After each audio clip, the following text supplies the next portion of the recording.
switching spots. What was your reaction? Good for Washington. That was my initial reaction. Really good for Washington. You bring in Trae Young a couple of weeks ago, 2 or 3 weeks ago, and you're like, okay, what's the vision here? What's gonna separate this scenario from the Atlanta Hawks scenario? And then, you know, a few weeks later, right above the deadline, you bring in an Anthony Davis. You bring in someone that you can pair him with. So on paper, I like this 1-2 punch, and then you start filling in the gaps with good role players, with good young talent, and an Alex Sarr and things of that nature. So my initial reaction was, now I can start seeing a vision of Washington trying to put themselves back in a position to be talked about again in the East. That was my initial reaction. Yeah, I couldn't agree more. I love the aggressiveness from the Wizards, and I want to take it back a little further than that. I mean, obviously they made the move earlier with Trae Young. They made this addition with AD, which I think is great. I think, you know, putting Trae in the position to have 2 defensive guys behind him and Anthony Davis and Sarr, I think that's a perfect combination. But to take it a step even further, I just like the moves that the Wizards are making. They're now healing the relationship between John Wall and themselves, which I think is a great step for the organization moving forward. And on top of that, you're making moves like this, showing that you're a serious organization and you want to, you know, be in contention in the East. So making these type of moves, I think they're, like I said, the right step in the right direction. So I like everything they've done so far. Yeah, putting AD in street clothes on the graphic behind us, that was a choice, guys. That was a choice. I don't know that, look, we've been talking so much about Giannis and some of these names going in. I think maybe part of that was the shock, too, is that we've gotten, and I don't mean this disrespectfully, but it's been a while since Washington has made the playoffs, 2021. We kind of got used to just sort of that's where they are, they're bottom of the pack, yada, yada. And then all of a sudden they just shot up in expectations. So realistically, when will they make the playoffs with what they've got now? I think they have a chance next season. And one thing that's kind of being ignored in this situation as well is they also have a top draft pick as well going into this offseason. So there's a lot of positives moving forward for this team. And I could even see a situation where, you know, they end up moving that pick for another veteran wing or a veteran role player to, you know, help complement the group they've put together so far. So I like the position that they're in. I like the moves that they're making. And I think they're a playoff team next season. Yeah, the East is so unpredictable. Yeah. You don't know what's going on. Like, last year we had an Indiana Pacers team in the finals. This year they're at the bottom of the barrel dealing with injuries and different things. You don't know what's going to happen. Milwaukee is no longer talked about. Their future is up in the air. So when you put an Anthony Davis and a Trae Young together, that kind of gets you excited. That kind of gets you excited and say, well, maybe they can make some noise, especially with how unpredictable the East is. Now, again, both of these two guys are still in street clothes right now. Mm-hmm. That's somewhat of a concern, but if they can get healthy and they can get everybody on the same page, and like I said, fill in some of these gaps, why not say that they're going to be in a competitive position by this time next year? This is okay. So let's look at it from the Maverick side for a second. They'll never live this down. Maybe something crazy will happen. It'll take away some of the attention. But they've now turned that Luka Doncic trade into Max Christie, Chris Middleton, A.J. Johnson, Malachi Branham, Marvin Bagley III, and 3 first-round picks, only one of which, by the way, would be considered a premium first. I know people hate this trade, and the jokes have been made 1,000 times. Does it make it look even worse now, Lou? Like, if that's even possible for some people? It makes it confusing to me. Like, yeah, you do get some draft picks out of this, but you know, that's wishing upon a star, right? Like, you don't know what you're gonna get out of the draft, and when you're gonna trade Anthony Davis and you're gonna trade Luka, you want to look in your roster and say, okay, this makes sense for us. So to me, this looks like a Cooper Flag rebuild. That he's gonna be the guy moving forward. Now you still got questions to answer about Kyrie Irving. Do you still pair him with a veteran guard? That's an all-star, superstar caliber guard like a Kyrie, and then you figure it out from there. What is the direction? So at this point, I'm still unsure. So it kind of makes it look worse. But hey, I didn't even see this move being able to be made either. So, you know, hopefully Dallas is still in contention to try to put something together so we can look at them and say, okay, this is starting to make sense. Right now, it looks like a full rebuild to me. I mean, they shed about $70 million from their payroll. Yeah. So if you're into numbers, that seems kind of important. Look, we're never going to see the AD Cooper Flag Kyrie Irving thing. Let me ask you this, Boogie: are we going to see Kyrie and Cooper Flag play together at some point?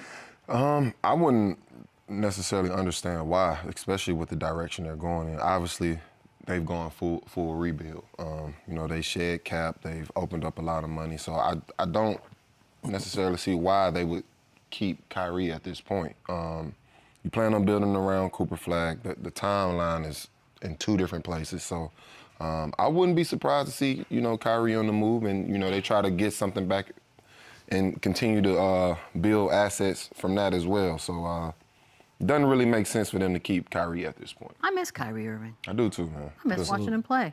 Miss hooping him. It's been like almost a whole year since we've seen him. So that's what went down between Washington and Dallas. We also had some other news. He's free. He's ready. He's moving on. Jonathan Kuminga going to Atlanta with Buddy Hield, and the Warriors get back Kristaps Porzingis. It's almost one of those like, oh, finally. That's that. At least that's how I felt when this news came across. It was a little bit later in the night.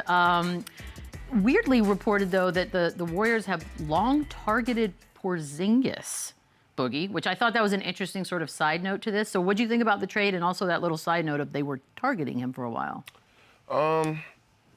It makes sense when he's healthy. I can't sit here and act like it doesn't.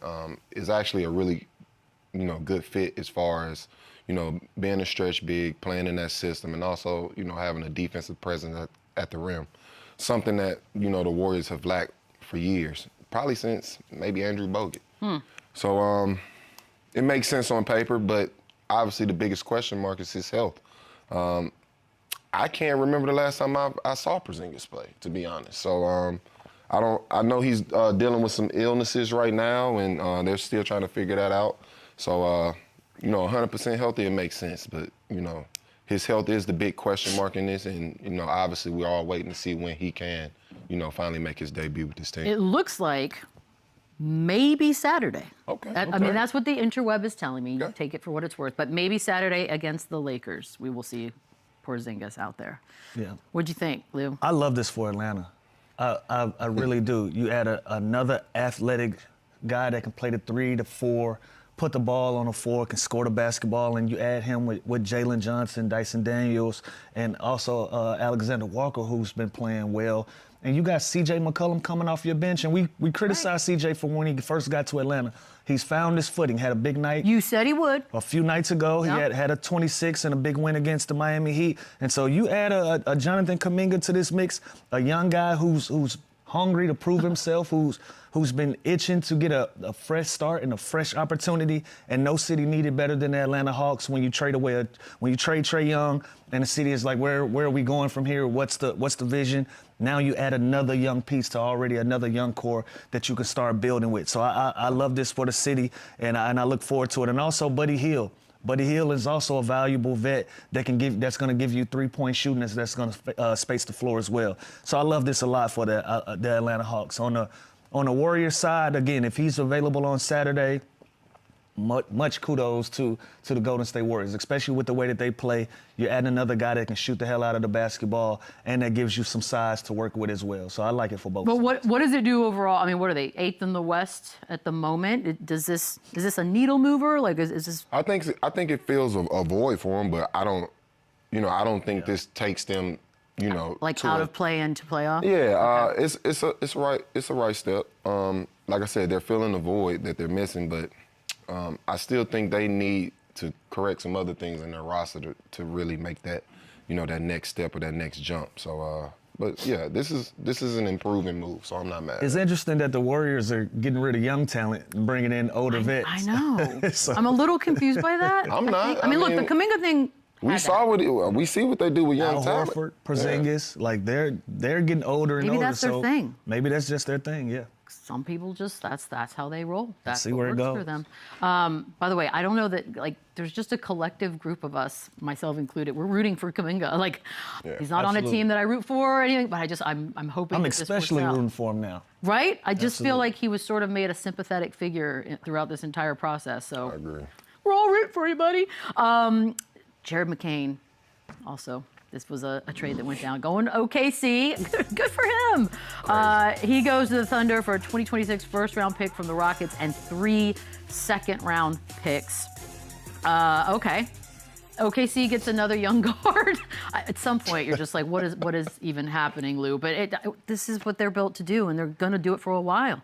Yeah, I don't know where he fits in here, but again, they've turned into a plug and play basketball team. I've said that over and over. And this is another young guy who's trying to find his way in this league. And so my only concern is you thought the 76ers were logjam at the guard position? I mean, OKC is especially logjam at the guard position, and their guards are playing well. Isaiah Joe is giving them great minutes. AJ Mitchell is giving them great minutes, and Cason Wallen is probably playing the best out of those three guys, and none of them are the best guard on the team. Nope. None of those guys are the best guard on the team. So when you're trying to find your way, it's kind of hard. So I don't see the vision here.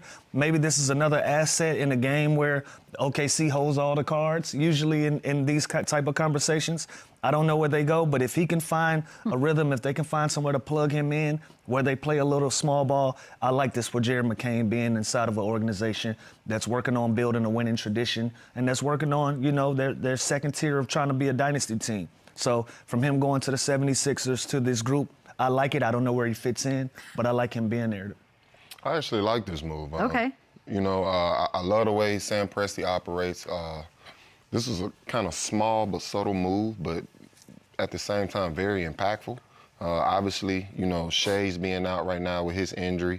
We don't necessarily know that timeline, but I think, with this move being made, they now have, the luxury of giving him as much time as he needs to get 100% healthy for this playoff run. Same thing goes for J-Dub. So this move actually makes sense. You got a young guard that you can plug in the place of those guys that are missing. On top of that, OKC is great with developing young talent. So this kid, we have a chance to see him go to another level or two. Where does he play, though? Shai's out. That's it. But you got Shai's out for 10 days. Maybe. They might extend it. Until All-Star. But so you still got Isaiah Joe, you got Wiggins, you got Wallace, you got Caruso that's coming back. You got Lou Dort that's coming back. It's a good problem to have. No, it's a great problem to have, but I'm saying from a Jared McCain standpoint, where does he fit in? Especially if the excuse was for Philly to move him based on them being log jammed at the guard position. This is a worse scenario because all of these guys are established already. Yeah, but the ring will fit no matter where. The ring will fit. The ring will fit no matter what. That's why I said for him to be in that environment, to have an opportunity to compete for a championship, I love that for him. But where does he fit in as far as playing time goes on such a guard-driven team as it is already? Listen, they got 5 guards that play 20-plus minutes already. I agree. So if they're going all in small ball, I think he fits in perfect. But if it comes down to him trying to beat somebody out for some minutes, not gonna happen. This may be a move for the future. That's true. It could be a, I kind of saw it, and the first person that came to mind for me was like a Lou Dort, possibly, being. Yeah, you did say that right away. Yeah, so I can kind of see the vision, but at the same time, with the history of Sam Presti, I basically trust any move he makes. I was going to say, there was about an hour period yesterday where the Bulls had 5 guards, and we were like, what are y'all doing? Yeah. Funny how when Sam Presti does it, we're like, no, there's a vision here, guys. The benefit of the doubt. Yeah, you trust it. You trust his vision. You've seen it. Yep. You've seen it work. That's what happens when you figure stuff out. Well, we got Chris Paul news yesterday, guys. In case you had forgotten, he still technically is a part of the NBA and was traded to Toronto. But reportedly, they're like, nah, you don't need to show up. And they could still move him because the deadline, as we said, is a few hours away. Dang. Shams, shout out, said it's not certain if Chris Paul will ever play in this league again. Lou, even for the people who are not Chris Paul fans, this ending is insanely depressing. It's disappointing. Yeah. It's disappointing. I can't help but feel a way for Chris Paul. Right. This is a Hall of Famer. This is somebody who's been legendary in our game. A lot of guards they've based their games off of him and the things that he's been able to accomplish. And when you're on your way out of the door, you want to be celebrated. You don't want to be kicked while you're already down. And so right now, I just hate the way that this looks. If in a perfect world, I hope a OKC or a Spurs, one of those teams where he has good relationships, where he has good rapport. He's been a mentor to Shai. I can see that's somewhere that he can land possibly as a feel-good story. As somewhere that even. When we had Hurricane Katrina and all of those things down in New Orleans, when they moved to OKC, he had a great fan base there. They liked him there. I would like to see some of that happen. I don't want to see it end in the way that it's going right now. But again, you just don't kick a man while he's down. with the accomplishments, with the resume that Chris Paul has. I hate to see that it's going this way, but I hope there's a light at the end of the tunnel. I mean, he mentioned a couple teams. Like, what do you think? A, do you think we see him play again? And B, if so, where would you want that? I mean, for me, I always thought it made sense in New Orleans. I mean, that's kind of where his career started. That's where the name was, made, established. So it always made sense. I mean, obviously, I would say the better part of his career wasn't with the Clippers, but like I said, his legacy was stamped with the New Orleans Hornets, or Pelicans, or whatever team they were at the time. So, but like Lou said, I don't like this either. I don't think he deserves that. This was a legendary act in this game. He's done so much for the game. Top 10 PG all time. He deserves all the flowers that comes his way. So I just hate this. I would hate to see his story in this way. As much as he's done for this game, as much as he's done for the up-and-coming players behind him, and so on and so forth. I think he deserves more. And I just think he deserves to close his chapter or his story the way he wants to. So I don't think this looks good for the league. Weird. The optics, it doesn't look good for the next generations coming up. It should be some form of appreciation, some form of love for what, the products of this game bring to the game. And this is a clear-cut showing of the complete opposite, and I don't like it. You know how I know it's bad? Like, I'm not a Chris Paul fan. As a Spurs fan, I never have been, and I have darkness in my heart. And I know this feels weird. Like, I even feel like I don't love this ending for him either. Cool, but then I also feel like the alternative is what? Somebody puts him in a roster spot, and that's almost bad, too. Yeah, it's almost bad as well. This all feels yucky. I don't know. Feels like a charity thing. No, it really sucks. It really sucks. But again, if I'm OKC and I don't necessarily have an appetite to play a Chris Paul, I bring him in for the morale, for the fact that what he's done. We just talked about him deserving his flowers and the places that he's been impactful. He's been impactful there. So I would like to see that happen. I don't know. Obviously, I don't know if that comes with playing time. We just tried to make a case for Jared McCain. I didn't even see it for him. But if he's at peace with not playing and being able to go to somewhere where he can be appreciated and celebrated still, I think that's the place to do it. This will be an interesting. We'll see how this all sort of pans out. Another trade. Kobe White got himself a new home as well. The boogie home. Like they're making some moves. Mike Conley Jr. as well. 3-team trade that sent Colin Sexton, Ousmane Dieng, and 3 second-round picks to the Bulls. And Mason Plumlee to the Thunder, but then he was waived. Love Kobe White, Lou. What does this do for the Hornets? Gives them another good guard. Another dynamic guard that can play with speed, that knows how to score the basketball, can also run a team. So I love this. I love this move for the Hornets. Continue to build, continue to put young pieces together. And like I said, I just want to see them play as a collective. So as many pieces as you go get, as many individual talents as you go get, I like to see Charlotte start to become a whole, start to become a collective, and you build off of it. So going to get Kobe White and Mike Conley, we talked about them needing some veteran leadership. That's the part of this side. Yeah, we talked about them needing a veteran in the locker room. Who better than Mike Conley? The veteran. That is the veteran. Somebody that's going to go in there that these guys are going to respect. They're going to pay attention when he talks, and he's going to lead by example in your locker room. So I love this move for Charlotte. Boogie, your team's doing real stuff. I like it, man. And Look, Kobe White, I'm excited right there. So, with Kobe White, I think he's a really good player. I think they've added some depth to the guard position with this Charlotte team.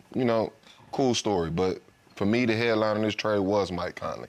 Bringing in that veteran leadership, I can't wait to see the impact that he can have on a guy like LaMelo Ball and the rest of the young group, but especially LaMelo Ball. I love this move. I think Mike Conley is the perfect, role model and vet for this group. And I can't wait to see where this team goes after this move. Charlotte. So I'm more excited about Mike Conley than anything. I'm excited to see where this is headed. We got to take a quick break. He's back. Swisher. Yep.